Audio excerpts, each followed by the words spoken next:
And we are back. Chaudhary साहब मैंने एक मेरी बात पहले आपको सुननी पड़ेगी। मैंने आपको कितनी दफ़ा कहा है कि कमेटियों की बातें ना किया करें, हर वक्त कायमा कमेटी का। मैं बहुत दुखी हो जाता हूँ। आवाम चित्र मारनगे उन्होंने नहीं, मतलब उन्होंने मेरे दुख दी को गल नहीं समझे। की चित्र मारनगे आवाम ही हूं ना, मेरी दुख की बात समझे। नवाज शरीफ ने गल किया ना कि अगर इन्होंने महंगाई ते उन्हें काबू ना पाया लोड शेडिंग ते मुजाहरे तो शरीक हो जाएगा। मैं तेरे के ख्याल में पीछे रह जाऊं। नहीं आप ज़रूर करें, लेकिन मैं एक बात करता हूँ कि कमेटी के वाले से मेरा दिल बड़ा दुखता है। आपको पता है हमारे महल्ले में जो रशीदा ने मैंने कमेटियाँ डाली ना, रशीदा कमेटियाँ लेके भाग गई है। मैं बड़ा दुखी हो जाता हूँ। ओए रशीदा नहीं फौजिया नहीं तो फौजिया बाप है, मैं इनको कब कह रहा हूँ। इनको तो इनकी एक बात बताऊँ, ये हड़ड़ की दाल बड़ी ज़बरदस्त बनाती हैं। बड़ी ज़बरदस्त बनाती हैं। इन्होंने तो एक दफ़ा ऐसी हड़ हड़ हड़ हड़ कर दिया जनाब। ये होती की है? आप बताएं जी, आप हड़ड़ की दाल क्या कैसे होती है? बनाती ये हैं? क्या होती है? ये वाकई आपके पास कैसे आया?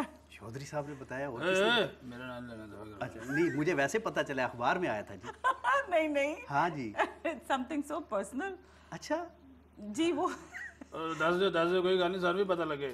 वो हमें खुद नहीं मालूम था अरहर की दाल भी कोई चीज़ होती है। मेरी नई नई शादी हुई थी। सारे दिन नवी नवी होती है। मेरी जिम्मेदारी थी बहू, बहैसियत बहू होने के। मैंने अपने ससुर साहब से पूछा कि क्या आप खाना चाहेंगे। उन्होंने कहा बिटिया हमें अरहर की दाल खिला दो। तो मैंने कहा, पहले तो मैं खामोश हो गई कि मैं क्या करूं। तो नीचे हमारी जो लैंड लेडी थी उनके पास मैं भागी। मैंने कहा पुप्पी ये अरहर की दाल क्या चीज़ होती है? कहला हाय हाय तुझे ये नहीं मालूम, ये तूने पढ़ा लिखा किस बात का है? तो कहने लगी कि बहरहाल ये होती है, ये लो दाल पकड़ लो। वो होती क्या है? तो मैंने कहा इसको पकाऊं कैसे? कहने लगी इसको उबालो, इसमें ये चीज़ें डालो और फिर आखिर में इसमें खटाई डाल देना और बहुत मज़े की होगी, तेरे ससुर मज़ा लेंगे। मैंने कहा अच्छा जी। अब हम तो नए नए घर में आए थे और हमें सोचना चाहिए था कि इस घर में जहाँ 10 साल कोई औरत नहीं थी तो यहाँ सारी चीज़ें कहाँ से आती। बहरहाल अरहर की दाल का बंदोबस्त किया गया हुआ, हल्दी नमक अदरक लहसुन तमाम चीज़ों का बंदोबस्त करके वो हमने चढ़ा दिया। जब वो गल वल गई, सब तैयार हो गई, तो मुझे ख्याल आया कि मेमुना फुप्पी ने मुझसे कहा था कि इस पे खटाई डालनी है। अब मैंने कहा खटाई कहाँ होगी। मैंने ढूंढना शुरू किया, एक डब्बा नज़र आया। मैंने अपनी उंगली डुबो के टेस्ट किया तो कुछ खट्टा महसूस हुआ। मैंने कहा ये है खटाई। मैंने लिया एक चुटकी और उस पर डाल दी। फिर मैंने दाल को चखा तो मैंने कहा नहीं ये खट्टा नहीं हुआ, इसमें और डालना पड़ेगा। एक चुटकी और डाली तब भी कोई फ़र्क नहीं पड़ा। मैंने कहा ओहो, पूरा एक चमचा डाल दिया। जनाब वो हमारे ससुर साहब ने बड़े शौक़ से दाल खाई और फिर उसके बाद 2 या 4 घंटे के बाद मैंने देखा वो बार बार गुस्ल खाने की तरफ जा रहे हैं। इसी सदमे से बेचारे फौत हुए थे। नहीं ऐसी बात नहीं है। वो जब वहाँ वापस आए तो कहने लगे पापा को क्या हो गया? मैंने कहा पता नहीं, उन्होंने मुझसे ये कहा, मैंने उनको बना के दे दी, अब वो उनका पेट ठीक नहीं है। कहले तुमने क्या डाला था? मैंने कहा मैंने ये चीज़ें डाली। तो मैंने कहा फिर साथ मैंने खटाई भी डाली।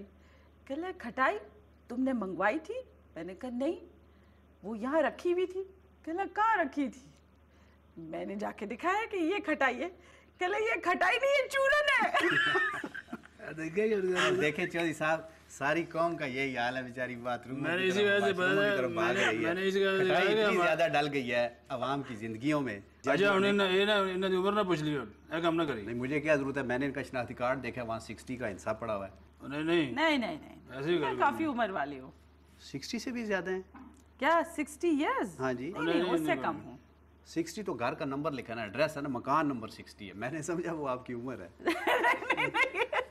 नहीं नॉट एट ऑल। यार मैं तो कहता हूँ बगलियार डैम में ना मसला हल करने के लिए इनको भेजें। इतनी खूबसूरत अंदाज में ये बात करती हैं। मैं कहता हूँ किसी की जरूरत नहीं होगी कोई इनकार कर जाए। देखिए ना कितने अच्छे अंदाज में बात। ये काम ना करना। अच्छा एक काम नहीं करते, ये काम ना करना। असी उते केस हार जाएंगे, आर्मी जी कोर्ट है।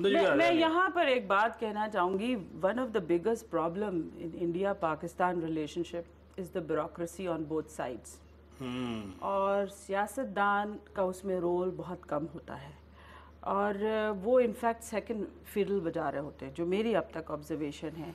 वहाँ इंडिया भी मैंने देखा है कि उनके जो ब्यूरोक्रेट्स होते हैं वो उसको गार्ड कर रहे होते हैं, उनकी जो पॉलिसी है। सही कह रहे हैं जी। अब एक आपको दावत देनी है, चौधरी साहब ने एक किताब लिखी है शायरी की, ओए! उसकी तकरीब रोनुमाई हो रही है, उसमें आपने ज़रूर आना है।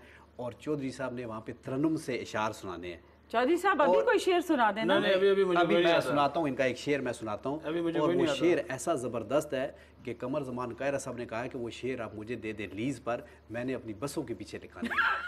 इतने ज़बरदस्त शेर है, सुनाऊँ आपको? कमल मान कह रहा हूँ, आपको पता है कि मेरा वैसे ही मुखालिफ है, सियासी मुखालिफ है तो वैसे भी मेरा नहीं मुखालिफ है। नहीं, वो देखे ना, वो मैं छुपा रहा हूँ, मैं छुपा रहा वो हूँ। शेर इस तरह, कल 14वीं थी चांद की, शब रहा चर्चा तेरा, है नहीं चौधरी साहब? मैं लिखिया भी है कि नहीं? कल 14वीं थी चांद की, शब रहा चर्चा तेरा, कुछ ने कहा ये चांद है, कुछ ने कहा चेहरा तेरा।